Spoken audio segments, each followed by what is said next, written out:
Hello everyone, welcome to only IAS और स्वागत है आपका आज की प्रीलिम बूस्टर न्यूज़ डिस्कशन में। ऋषभ सर अवेलेबल नहीं थे तो उनकी जगह मैं आपके साथ ये डिस्कशन करने वाला हूँ। तो पहले आज के हेडलाइंस देखते हैं। आज आप सभी को पहले तो 26 जनवरी की हार्दिक बधाइयाँ, जो आज हमारा रिपब्लिक डे है। और दूसरा, आज हम बात करेंगे इंपॉर्टेंट टॉपिक्स के ऊपर। आज की अखबार की अगर हम सुर्खियाँ देखें तो वहाँ एक तो ज्ञानवापी मॉस्क के बारे में न्यूज़ है, जिसका सर्वे किया गया था किसके द्वारा, एएसआई के द्वारा। और एएसआई की सर्वे से ये पता लग रहा है कि वहाँ पर एक पहले हिंदू टेम्पल एग्जिस्ट करता था। जब हम ज्ञानवापी की बात करें तो ज्ञानवापी का मतलब होता है ज्ञान का कुआं, जहाँ से बहुत सारा ज्ञान आपको मिल सकता है। तो असल में एक मॉस्क का नाम है जो वाराणसी बनारस में स्थित है। अब ज्ञानवापी मॉस्क बनाई थी औरंगज़ेब ने, और कहा यह जाता है कुछ क्लिप्स के हिसाब से कि इससे पहले जो यहाँ टेम्पल था ये विश्वेश्वर टेम्पल था, भगवान शिव को डेडिकेटेड, जो बनाया था टोडरमल ने। उसके बाद इसको तोड़ा गया, इसको दोबारा बनाया गया, फिर ये तोड़ा गया और इवेंचुअली औरंगज़ेब ने इसको तोड़कर यहाँ पर एक मॉस्क बना दी थी, जिसको आलमगीर मॉस्क भी पहले कहते थे और ज्ञानवापी भी इसको कहा जाता है। लेकिन एक और क्लेम ये भी है कि ज्ञानवापी मॉस्क जहाँ खड़ा है असल में वहाँ पर काशी विश्वनाथ मंदिर हुआ करता था। काशी विश्वनाथ मंदिर अभी अगर आप बनारस जाते हैं, वाराणसी जाते हैं, तो इस मस्जिद से थोड़ी दूरी पर है और वहाँ पर पूरा कॉरिडोर बिल्ड किया गया है। लेकिन इस सर्वे के हिसाब से देखा गया कि यहाँ पर ही पहले मंदिर एक था और ये एक प्री एग्जिस्टिंग स्ट्रक्चर जो है वो दर्शाता है कि ज़रूर ये पहले मंदिर ही रहा था। अब इस रिपोर्ट के आने के बाद विवाद उठने की संभावना बढ़ गई है कि रिसेंटली ही राम मंदिर का अनावरण किया गया, प्राण प्रतिष्ठा की गई। तो आगे न्यूज़ कैसे बढ़ेगी इसके बारे में हम जानेंगे। तत्काल तो इसके बारे में भी इतनी ही खबर है, ये मामला कोर्ट में जाएगा, आगे क्या होता है उसके बारे में भी डिस्कशन तब करेंगे। लेकिन हमें पॉलिटिक्स से इसकी बाहर रहना है। हमें ज्योग्राफी जो है हमारे लिए वो इम्पॉर्टेंट है कि इसकी हिस्ट्री क्या है वो हमारे लिए इम्पॉर्टेंट है, लेकिन जो इसकी पॉलिटिक्स है वो हमारे काम की नहीं है।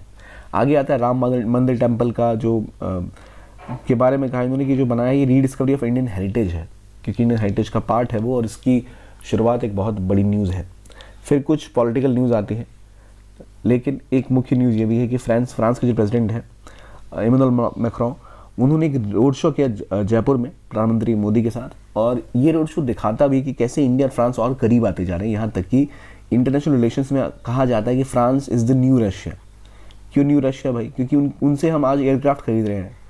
कौन से एयरक्राफ्ट लिए गए उनके द्वारा? रफाले एम अब खरीद रहा है इंडिया, रफाले मरीन जो वाटर पे इस्तेमाल किए जाएंगे, नेवी के द्वारा यूज़ किए जाएंगे। इसके अलावा इंडिया वहाँ से स्कॉर्पियन क्लास सबमरीन की खरीदारी कर रहा है। यूएन में कश्मीर के मुद्दे पर आज फ्रांस इंडिया के पीछे जमकर खड़ा होता है। ये सारी न्यूज़ हमें दिखाती है फ्रांस की रेलेवेंस। तो जब भी आप ये टॉपिक देखें तो यहाँ अभी रिसेंटली जब इनके आने के बाद कौन कौन से एग्रीमेंट साइन होंगे, कौन सी डिफेंस डील्स होंगी, इन सबको हम डिटेल में डिस्कस करेंगे, इसकी पूरी संभावनाएं होने की। तो ये भी एक इंपॉर्टेंट टॉपिक है जो अभी डेवलप हो रहा है, तो इसके बारे में डिस्कस करेंगे और 26 जनवरी के बारे में डिटेल से जानेंगे, आज के दिन के बारे में। लेकिन इससे पहले इंपॉर्टेंट आर्टिकल्स डिस्कस कर लेते हैं। पहली बात आती है मधिका लैंग्वेज के बारे में। मधिका लैंग्वेज असल में बोली कहाँ जाती है, तो ये केरला में बोली जाती है। केरला का एक समुदाय है, केरला के समुदाय का नाम है चकलिया। तो चकलिया कम्युनिटी जो असल में शेड्यूल कास्ट के रूप से देखी जाती है, वो ये भाषा बोलते थे जो केरला में थे। लेकिन ये लैंग्वेज जिसकी कोई स्क्रिप्ट नहीं है, कोई लिपि नहीं है, ये एक्सटिंक्शन की कगार पर है। अभी इसको बोलने वाले बहुत कम बचे हैं, और इतने कम बचे हैं कि आप इसको उंगली पे गिन लो, 2 स्पीकर्स बचे हैं। असल में चकलिया जो कम्युनिटी है ये इस लैंग्वेज को बोलती थी जो तेलुगु, तुलु, कन्नड़ा और मलयालम का मिक्स है। तो इसीलिए जो कोई व्यक्ति केरला में रहते हैं मुख्य रूप से वो मलयालम बोलने लगते हैं। और वहाँ भी ऐसा ही हुआ, जो चकलिया कम्युनिटी के लोग हैं वो धीरे धीरे क्या बोलने लग गए, तो वो पूरी की पूरी तरह से मलयालम बोलने लग गए और ये भाषा एक्सटिंक्शन के कगार पे आ गई। लेकिन जो हम इसको एक्सटिंक्ट कह रहे हैं, क्या इसके पीछे कोई कैटेगरी भी है? तो बिल्कुल है, डिस्कस करेंगे। यूनेस्को की बनाई हुई प्रॉपर कैटेगरी है। आपसे पूछा जा सकता है कौन सी लैंग्वेज क्रिटिकली एंडेंजर्ड कहलाती है और कब वो लैंग्वेज कहलाती है कि वो सीवियरली एंडेंजर्ड है, क्या फ़र्क है दोनों में, तो ये समझ लेंगे आज हम। जो मधिका लैंग्वेज है बोलने वाले चकलिया कम्युनिटी से आते हैं। ये किसकी पूजा करते हैं? तो तिरुवेंकट रमन की पूजा करते हैं, मरियम्मा की पूजा करते हैं। पहले शेड्यूल ट्राइब के रूप से देखे जाते थे, अब शेड्यूल कास्ट का इनको दर्जा प्राप्त है। पहले इन्हें अछूत या अस्पृश्य भी समझा जाता था, जो दिखाता है कि कितने ज़्यादा ये ऐसी कम्युनिटी के मेंबर थे जिसके साथ बहुत दुर्व्यवहार किया जाता था। इसीलिए इंपॉर्टेंट है इसका ध्यान रखना कि ऐसी कम्युनिटी जिनकी स्थिति बहुत ज़्यादा ख़राब रही है, उनकी जो अपनी हिस्ट्री है वो कहीं गायब ना हो जाए। और एक लैंग्वेज के साथ जुड़ी होती है उसकी ओरल हिस्ट्री, क्योंकि देखिए भाषा बोली जाती है, सदियों से बोली चली जाती है, कम्युनिटी के लोग अरसों से बोले आते हैं। अगर क्योंकि इनको लिखना नहीं भी आता तो कई ऐसा नॉलेज सिस्टम है जो केवल ओरल तरीके से एक जनरेशन से दूसरी जनरेशन तक जाता है, चीज़ें पहुंचती हैं। तो अगर किसी देश से वहाँ की भाषा किसी राज्य से, किसी इलाके से वहाँ की भाषा खत्म हो जाए तो वो जो ओरल हिस्ट्री है, वो जो ज्ञान है, वो वहीं रुक जाता है। तो जो हमें प्रिजर्व करना चाहिए, वो जो कल्चर है, हेरिटेज है, वो जो नॉलेज सिस्टम है, वो सब प्रिजर्व करना हमारी जिम्मेदारी है और इसीलिए इसको बचाना बहुत इंपॉर्टेंट है। अभी 2 ही स्पीकर बचे हैं। तो ये जो क्लासिफिकेशन है वो यूनेस्को करती है कि एक्सटिंक्ट, भाई विलुप्त वो लैंग्वेजेस के कोई स्पीकर नहीं बचे। क्रिटिकली एंडेंजर्ड वो भाषा है जिसमें जो यंगेस्ट स्पीकर है, जो अभी बोलने वाले बचे हैं, वो ग्रैंड पेरेंट की जनरेशन के बचे हैं। मतलब अगर खुद को इसमें आप रख के देखिए, अगर आप हैं, आपके पेरेंट्स और आपके ग्रैंड पेरेंट्स हैं, कोई भाषा ऐसी है जो केवल आपके ग्रैंड पेरेंट्स बोलते हैं, केवल उनको आती है, तो उसे आप कहते हैं क्रिटिकली एंडेंजर्ड। यानी ग्रैंड पेरेंट्स के बाद जो आपके पेरेंट्स की जनरेशन है, उन्हें भी वो भाषा नहीं आती है, वो भी वो भाषा नहीं बोलते हैं, नहीं समझते हैं, केवल ग्रैंड पेरेंट्स आपस में बात करने के लिए कभी कभी यूज़ कर लेते हैं। तो ये जो भाषा है ये कहलाएगी क्रिटिकली एंडेंजर्ड। वही भाषा अगर आपके पेरेंट्स को आती होगी, उनको समझ आती है, बोलनी नहीं आती, आपके जो ग्रैंड पेरेंट्स दादा दादी हैं उनको बोलना आता है, वो आपस में बात भी कभी कभी करते हैं, लेकिन आपकी जो पेरेंट्स हैं वो केवल उस भाषा को समझ सकते हैं, उसमें बोलते नहीं आपके साथ, तो आपको भाषा नहीं आती है और पेरेंट्स को भी बोलनी नहीं आती है। तो वैसी भाषा सीवियरली एंडेंजर्ड है, क्योंकि जैसे वो ग्रैंड पेरेंट्स की मौत हो जाएगी, उसके बाद आपके पेरेंट्स को बोलना आता ही नहीं है और आपको तो बोलना आता ही नहीं है, उनको बोलने वाला कोई बचा नहीं, तो भाषा धीरे धीरे करके खत्म हो जाएंगी। फिर एक भाषा है जिसे हम कहते हैं डेफिनेटली एंडेंजर्ड। ये वो भाषाएं होती हैं जहाँ बच्चे उस भाषा को, जो बोलने वाले इलाके हैं वहाँ बच्चे उस भाषा को एज मदर टंग नहीं सीखते, यानी समय के साथ वो कम होता चला जाएगा। इसी में एक कैटेगरी और आती है जो वल्नरेबल होती है, जहाँ बच्चे इस भाषा को बोलते तो है लेकिन कुछ डोमेन में बोलेंगे, घर में बोल लिया लेकिन बाहर यूज़ नहीं करेंगे, कहीं शिफ्ट करके तो वहाँ यूज़ नहीं करेंगे। तो होता ही है, एक लैंग्वेज का सिस्टम होता है, पहले वो वल्नरेबल बनती है, मदर टंग की तरह यूज़ नहीं होती, फिर वो बच्चे बोलना उसको बंद करते हैं, फिर उसके बाद पेरेंट्स बोलना बंद करते हैं, ग्रैंड पेरेंट्स बोलना बंद करते हैं, फिर ये बिल्कुल तरह से विलुप्त हो जाती है, जो होता है मध्यका लैंग्वेज के साथ। तो ये आपको पता लग गया, ये जो लैंग्वेज है ये अभी क्रिटिकली एंडेंजर्ड है और अब बिल्कुल एक्सटिंक्ट होने वाले केवल 2 स्पीकर बचे हैं।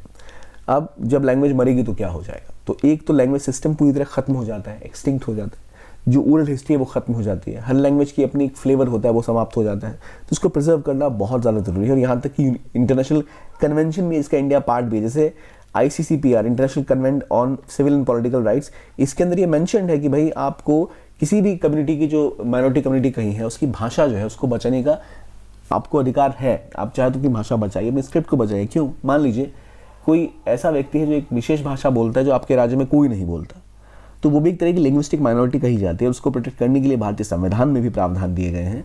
और ठीक उसी प्रकार इसके ऊपर इंटरनेशनल कवेनेंट है जिसका इंडिया सिग्नेटरी भी है। इसके लिए गवर्नमेंट के कुछ इनिशिएटिव्स भी हैं। हमने यूनेस्को की बात की, उन्होंने कैटेगराइज कर दिया।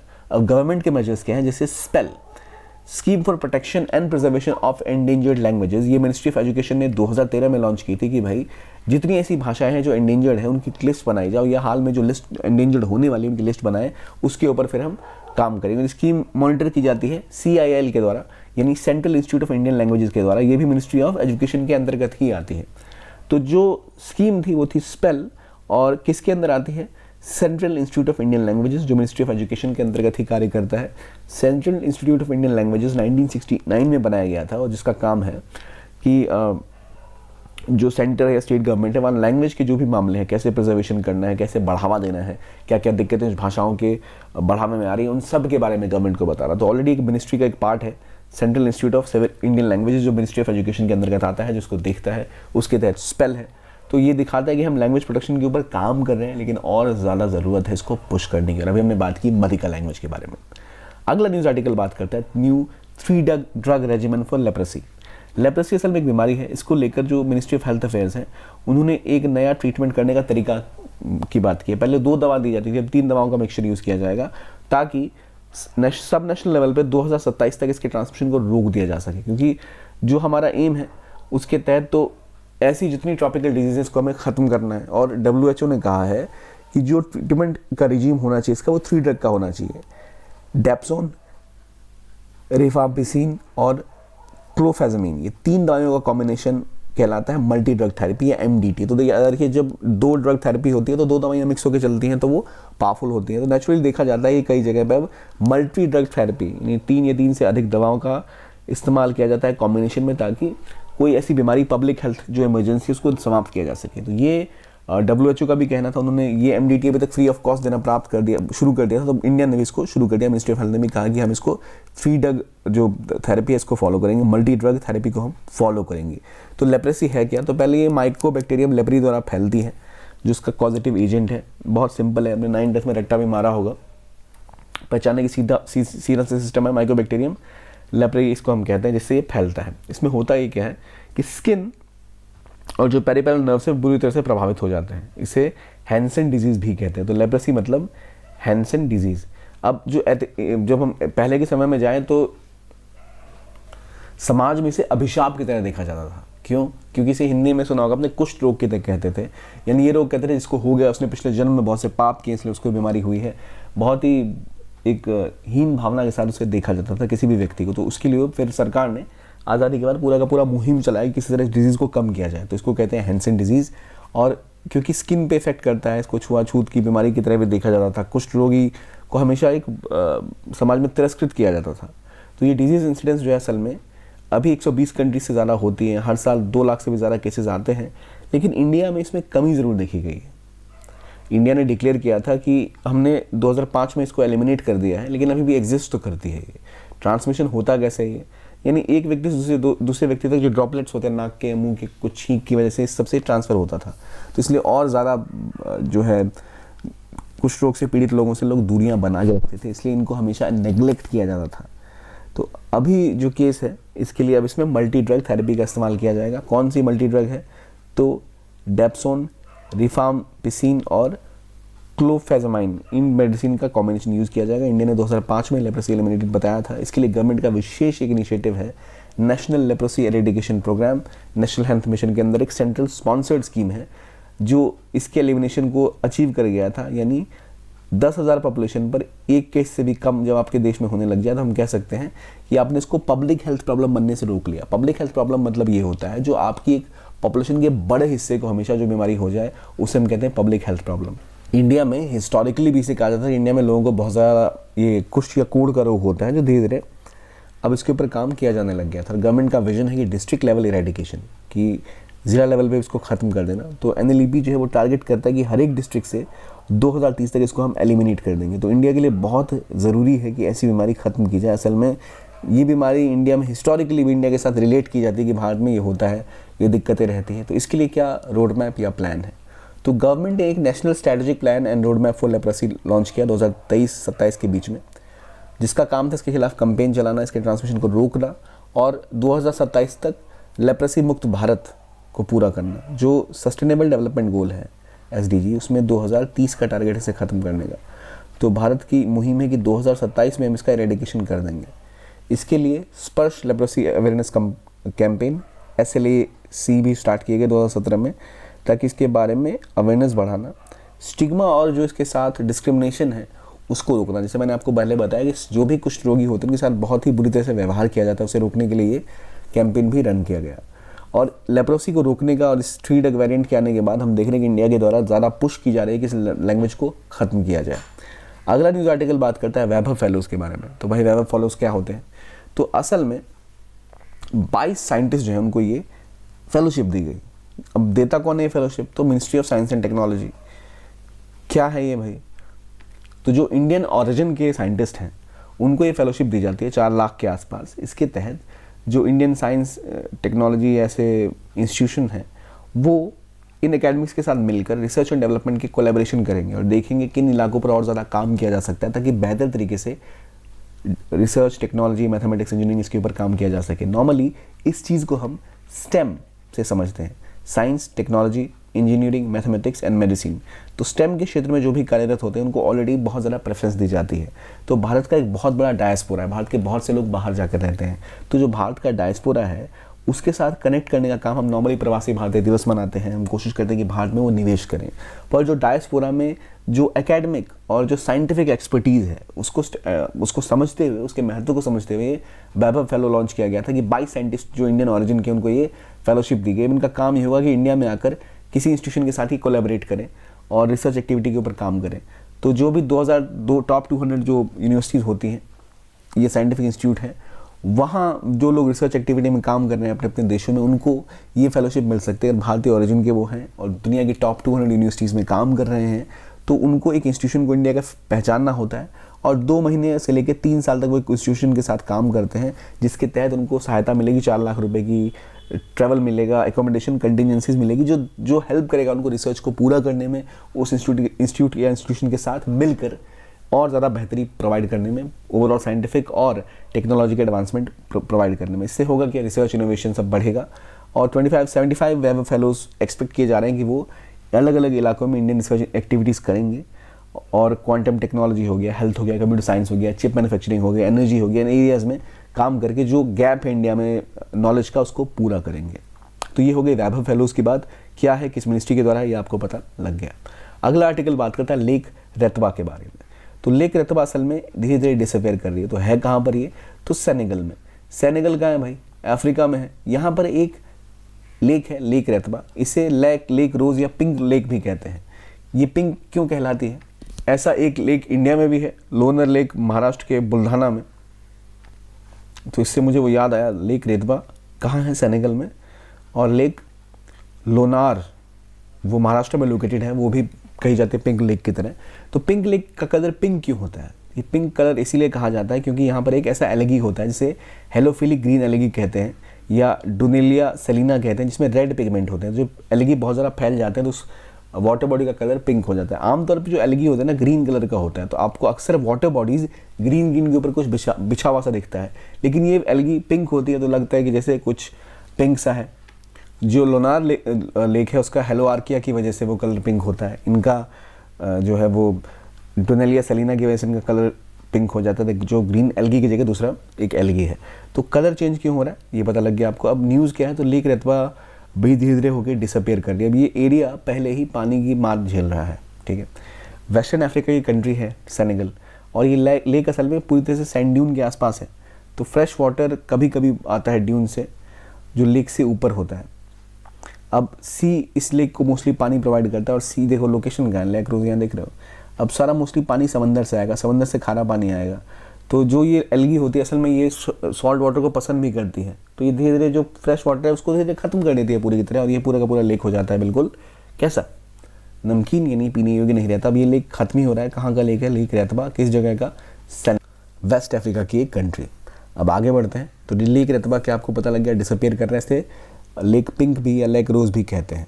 अगला आर्टिकल बात करता है मेलेरिस्टिक टाइगर सफारी के बारे में। देखिए, टाइगर को हम देखते हैं तो हमें याद आता है एक ऐसा जानवर जो बिल्कुल येलो कलर का ब्लैक स्ट्राइप्स के साथ है, लेकिन कुछ जानवरों में जो टाइगर्स उनकी मेलेरिस्टिसिटी थोड़ा बढ़ जाती है, तो थोड़े ज़्यादा वो उनके ऊपर काले स्ट्राइप से हो जाते हैं, जो आपको इन तस्वीरों में दिख रहा होगा। इन्हें स्पेशल कैट की तरह देखा जाता है, ब्लैक स्ट्राइप्स हो जाती है इनके अंदर नॉर्मली। तो जो ये जो थिक स्ट्राइप इनकी बॉडी की होती है ब्लैक कलर की, इन टाइगर्स को की सफारी को और बढ़ावा देने के लिए, टूरिज्म को बढ़ावा देने के लिए उड़ीसा की गवर्नमेंट ने मेलेरिस्टिक टाइगर रिजर्व शुरू किया, जिनके स्किन का कलर काला हो जाता है। तो 1993 में पहली बार इन्हें देखा गया था कि ऐसा भी कोई टाइगर होता है जिनका ब्लैक कलर का स्किन होता है। ये तो उसके बाद अब इसको और पुश किया जा रहा है ताकि ये और ज़्यादा बढ़ावा यहाँ दे। देखिए, होता ये है कि इनके अंदर एक सूडो मेलेनिज्म हो जाता है, जिसकी वजह से जो इनका वो काला रंग है जो स्ट्राइप्स का, वो उस तरह का हो जाता है। तो इनके बारे में अवेयरनेस बढ़ाना, टूरिस्टों को लाना और टूरिज्म रेवेन्यू बढ़ाना, ये मेन मुद्दा है। अब जहाँ ये सफारी शुरू की गई है उड़ीसा में शुरू हो रहा है। तो अब ये बता सकते हैं कौन सा टाइगर रिजर्व हो सकता है? सिम्पलीपाल या मयूरभंज, क्या हो सकता है? क्या नाम है? कुछ पढ़ा है आपने इसके ऊपर? हमने एक वीडियो ऑलरेडी नेशनल पार्क के ऊपर बनाया हुआ, जो हमने डिटेल में इसके बारे में बातें की हैं। इसका बेनिफिट क्या है? तो बेनिफिट तो भाई टूरिज्म बढ़ेगा, और टूरिज्म बढ़ेगा, लोगों को पता लगेगा कितने रेयर ये जानवर हैं, तो उससे और पोचिंग वगैरह पे काम होगा। तो नॉर्मली जो सूडोमेलेनिज्म है, इसमें क्या होता है कि एक सिंगल म्यूटेशन हो जाता है, जिसकी वजह से जो कलर है बॉडी का चेंज हो जाता है। अब जहाँ ये हो पा रहा है वो है सिम्पलीपाल टाइगर रिजर्व। कहाँ पर है? तो मयूरभंज में। और इस इलाके को मयूरभंज टाइगर रिजर्व के अलावा यहाँ पर मयूरभंज एलिफेंट रिजर्व भी है। ये 1956 में ही टाइगर रिजर्व डिक्लेयर हो चुका था। यूनेस्को की वर्ल्ड हेरिटेज जो है बायोस्फीयर नेटवर्क का, उसका ये पार्ट है। इसमें कई सारी ट्राइब्स आसपास रहती हैं, कोल्हा, संथाल, भूमिजा, बटौदी, गोंडाज, खाड़िया, मनकेड़िया और सहारा जैसी इंपॉर्टेंट ट्राइब्स जो हैं वो इसके आसपास रहती हैं। और यहाँ जो डोमिनेंट ट्री स्पीसीज़ हैं वो है साल। तो ये आपको याद रखना है कि कहाँ पर ये लॉन्च किया गया, इस इलाके की इंपॉर्टेंट ट्राइब्स कौन कौन सी हैं। तो ये हो गया मेलेरिस्टिक टाइगर रिजर्व सफारी की बात जो हो रही है कहाँ? सिम्पलीपाल में, उड़ीसा में। अब बात आती है अगला टर्की के स्वीडन के नेटो बिड को यस करने के बारे में। देखिए, नेटो है क्या? पहली बात, नॉर्थ अटलांटिक ट्रीटी ऑर्गेनाइजेशन। तो नेटो एक ऐसा समूह है जो 1949 में खड़ा किया गया।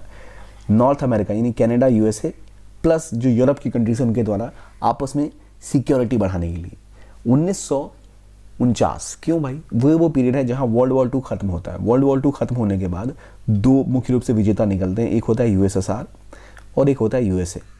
यूएसए ऐसी कंट्री है जो पूंजीवाद यानी कैपिटलिज्म को फॉलो करती है, उसको बढ़ावा देती है। जो यूएसएसआर है वो कम्युनिस्ट या सोशलिस्ट कंट्री हुआ करती थी। तो इन दोनों ने अपना वर्चस्व बढ़ाना स्टार्ट किया दुनिया में, और यूरोप असल में 2 हिस्सों में बट गया, ईस्टर्न यूरोप और western Europe. Eastern Europe mostly communist होता चला गया और यूएसएसआर का क्लोज हो गया। जो वेस्टर्न यूरोप है वो कैपिटलिस्टिक डेमोक्रेटिक होता चला गया और वो यूएसए के करीब होना स्टार्ट हो गया। तो यूएसए ने अपने कैपिटलिज्म को बढ़ावा देने के लिए एक ग्रुप बनाया कि भाई यूएसएसआर के आसपास की कंट्रीज को हम साथ लाते हैं, और कोई अगर हमारे ऊपर हमला करेगा समझेंगे हम सब के ऊपर हमला है। तो वो एक ऐसा सिक्योरिटी पैक्ट बन गया कि कोई भी देश अगर नेटो का पार्ट है उसके ऊपर कोई हमला करता, जितनी नेटो कंट्रीज हैं सब उनसे लड़ने पहुंच जाएंगी।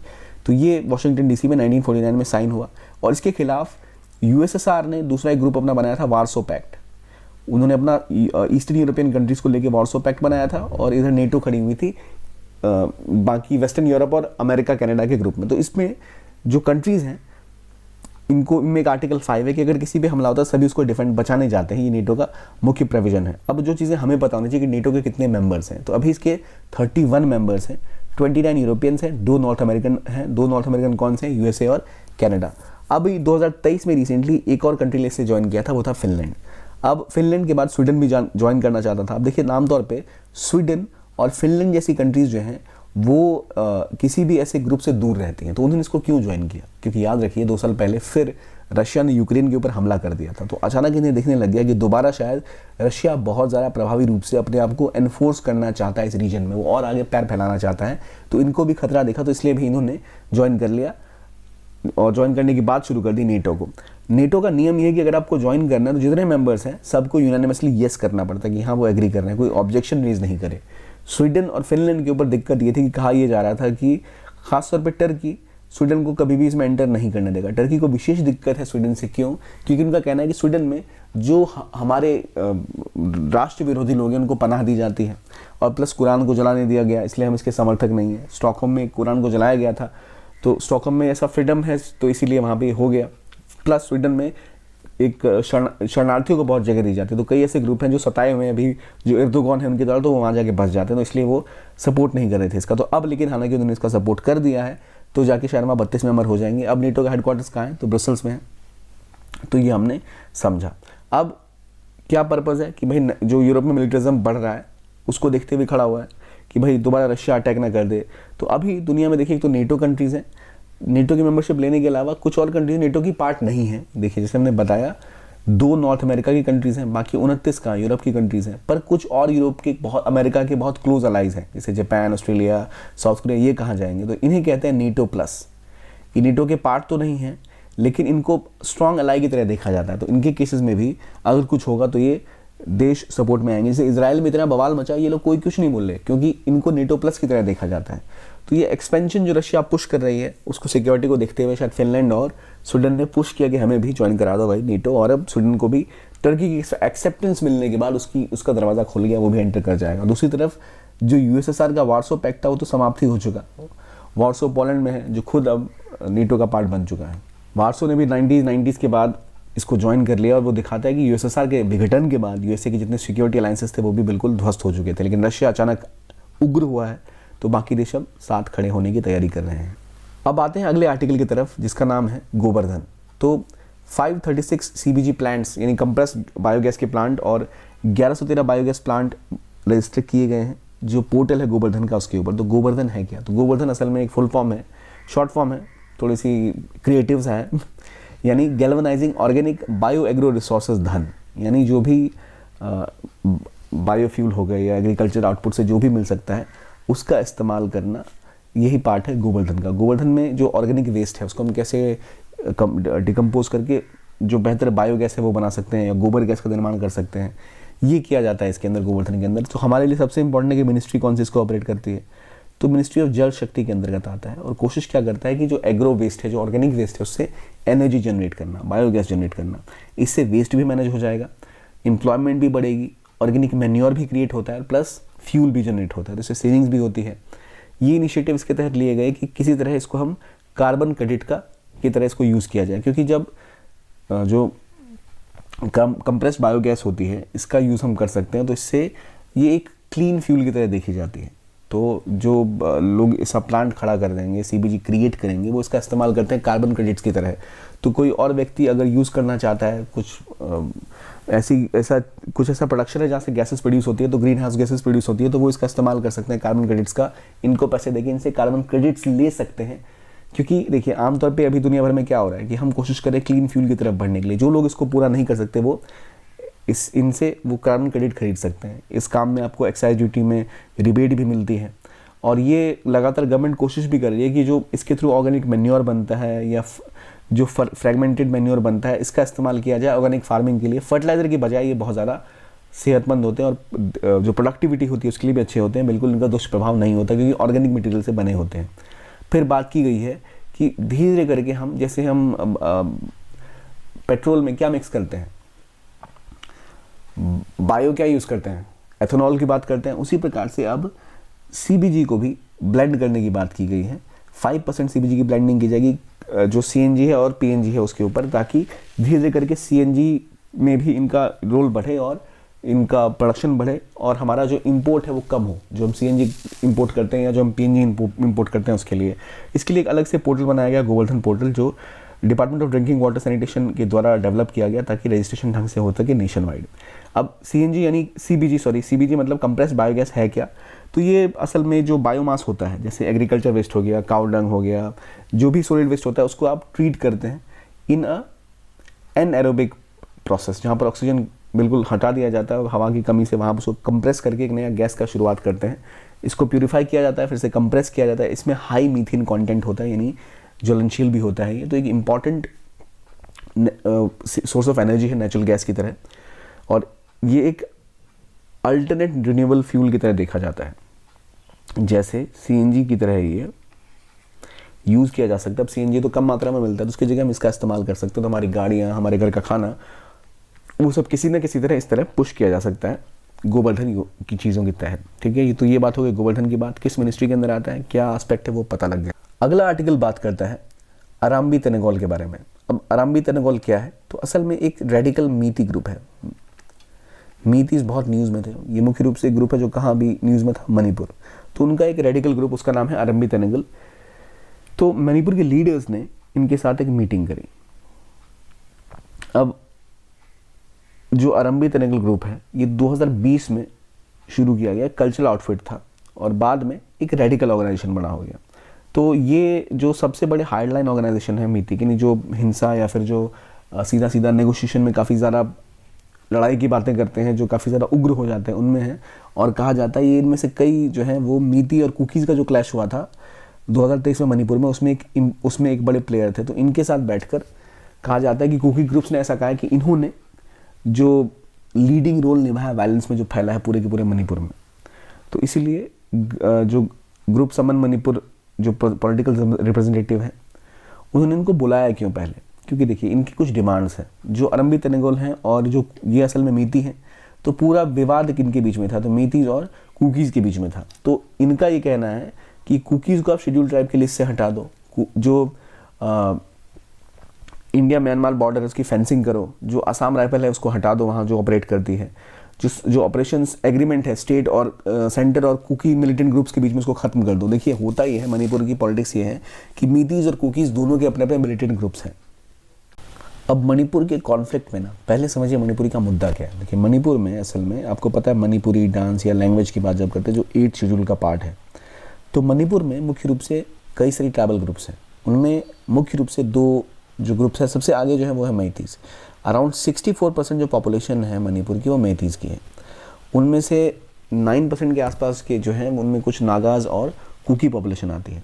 तो मुद्दा ये है कि रिसेंटली काफ़ी टाइम से जो मैतीज़ हैं वो कह रहे थे कि हमें शेड्यूल ट्राइब का दर्जा दे दो, और मैतीज़ सबसे ज़्यादा वहाँ पे ज़्यादा मात्रा में है। इनको पहले शेड्यूल ट्राइब का दर्जा मिला हुआ था, पर बाद में इनसे दर्जा 1960s के आसपास ख़त्म हो गया और ये दोबारा काफ़ी टाइम से डिमांड करते हैं कि हमें शेड्यूल ट्राइब का दर्जा चाहिए। और इनका विवाद अक्सर कुकीज़ के साथ रहा है और नागाज़ के साथ रहा है, क्योंकि कुकीज़ जो थोड़ा अपना एक्सपेंशन ज़्यादा करते हैं कुकी ग्रुप्स, तो इसीलिए कहा जाता है कि हमारे इलाके में आ जाते हैं, विवाद बढ़ता ही चला जा रहा था। और मेतीज़ में मणिपुरी भाषा ऑलरेडी क्लासिक लैंग्वेज का पार्ट है। तो इनका विरोध ये था कुकीज़ का कि मेतीज़ जहाँ ऑलरेडी बहुत ज़्यादा डेवलप्ड हैं, आप उनको और सहायता देके उनको और बढ़ावा दे रहे हैं, तो एक पॉइंट के बाद ये पूरे स्टेट में हमारी आइडेंटिटी खत्म कर देंगे। तो जब सुप्रीम कोर्ट ने भी, वहाँ की हाई कोर्ट ने भी जजमेंट दिया था कि जो मेतीज़ है उनको दिया जाएगा शेड्यूल कास्ट का दर्जा, उसके बाद से कुकीज़ ने विरोध करना स्टार्ट कर दिया था कि ऐसा नहीं हो सकता, ये नहीं करने देंगे। तो फिर एक कुकीज़ ने इसके खिलाफ बंद की शुरुआत की और मेतीज़ कुकीज़ के बीच में एक युद्ध शुरू हो गया, एक तरह का सिविल वॉर्स टाइप का। तो जो इसमें मेतीज़ का एक ग्रुप था अरम्बाई तनेगोल, इन्होंने काफ़ी हिंसा वहाँ पर फैलाने में मेन रोल निभाया था। रेडिकल ग्रुप है, कहते हैं कि हमारा कल्चर, हमारा जो आइडेंटिटी है उसको पुश जो मिल रहा था उसके खिलाफ कुकीज़ खड़े हो गए, तो हम उसको बढ़ा के रहेंगे। तो इन्होंने, जो अरम्बाई तनेगोल है, इनका कहना था कि ऑलरेडी कुकीज़ को शेड्यूल ट्राइब का दर्जा दिया हुआ, उनको वहाँ से हटाओ कि हमारा विरोध कर ही रहे हैं वो, और जो मिज़ोरम से रिफ्यूजी आते हैं उनको दोबारा रिपोर्ट करके मिज़ोरम में भेजो। क्योंकि याद रखिए जो इंडिया और म्यांमार का बॉर्डर है यहाँ पर, तो बॉर्डर से जो लोग आते हैं मुख्य रूप से वो जो कुकी ट्राइब के या क्रिश्चियन धर्म को फॉलो करने वाले होते हैं। तो उनका विरोध यहाँ पे ये भी था कि वो आ रहे हैं और हमारी ज़मीन पे घर बसा रहे हैं, तो उनको हटाने की बात की। कहा इंडिया म्यांमार के बॉर्डर को फेंसिंग करो, क्योंकि वहाँ से भी कई लोग आते हैं, नागाज वगैरह, और असम राइफल को हटाओ हमारे राज्य से, और कुकी मिलिटेंट का जो एग्रीमेंट हुआ था गवर्नमेंट के साथ, सेंट्रल गवर्नमेंट के साथ, वो निरस्त किया जाए। तो ये यहाँ मेतीज़ का ग्रुप है, ये कुकीज़ के खिलाफ है, और कुकीज़ के ग्रुप मेती के खिलाफ है। उनका कहना है कि मेतीज़ बहुत ज़्यादा डोमिनेट कर रहे हैं, तो उसमें पॉलिटिक्स यहाँ प्ले आउट होती है। तो इसी को लेकर जो न्यूज़ हमारे लिए काम की है वो है अरम्बाई तनेगोल। कौन सा ग्रुप है? मेती रेडिकल ग्रुप है, जिससे जो वहाँ के जो एक लीडर्स हैं MP MLAs का, वो जाके उनसे बात करेगा। उनको समन दिया गया है कि क्या उनका पर्सपेक्टिव है, कैसे इस चीज़ को सॉर्ट आउट किया जा सकता है। ये हो गया आर्टिकल। अब देखते हैं आपको कितनी चीज़ें याद हैं अभी तक। Madhika language spoken by Chakliya community. CIIL works under administration and control of Ministry of Culture. Leprosy affects the skin and peripheral nerves. Simply Pearl Tiger Reserve is in Assam. NATO has 31 member including India. अब इसका सही answer क्या है? तो देखिए, मधिका बिल्कुल Chakalia community की है। CIL हालांकि मिनिस्ट्री ऑफ एजुकेशन के अंदर काम करता है, और सिंपली पाल असम में नहीं, उड़ीसा में है। नीटो में 31 मेंबर ज़रूर हैं, लेकिन 2 नॉर्थ अमेरिका और बाकी सारे यूरोपियन, इंडिया तो उसका मेंबर है ही नहीं। तो ये बात हो गई डिस्कशन की। आई होप आपको ये डिस्कशन अच्छा लगा हो। आपको इसकी PDF अगर चाहिए तो आप PW only IAS official channel में जाके ये सब डाउनलोड कर सकते हैं। तो आप सभी को रिपब्लिक डे की हार्दिक बधाई, और ये वीडियो देखने के लिए बहुत बहुत धन्यवाद। Keep on watching PW only IAS and have a nice day.